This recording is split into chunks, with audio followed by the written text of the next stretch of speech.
En plein cœur de la nuit, les pompiers ukrainiens passent d'un incendie à un autre.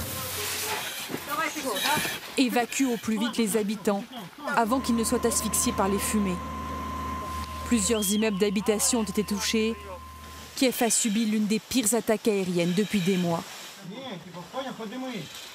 L'alerte aérienne a commencé comme d'habitude, puis les drones ont commencé à tourner tout autour.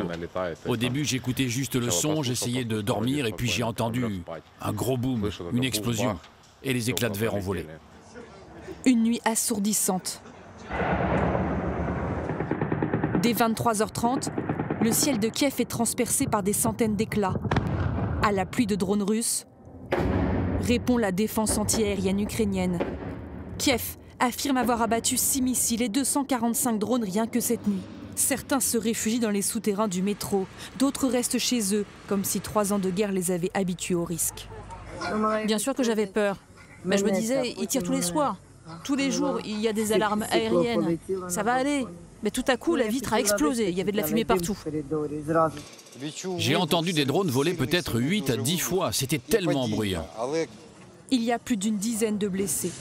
Ce matin, des débris de drones et de missiles devant des immeubles éventrés. L'Ukraine s'insurge de cette nouvelle attaque massive.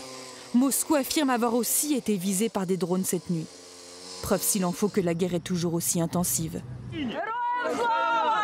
Malgré la reprise des pourparlers, malgré ces images qui hier redonnaient l'espoir, celle du plus grand échange de prisonniers depuis le début du conflit. Cet échange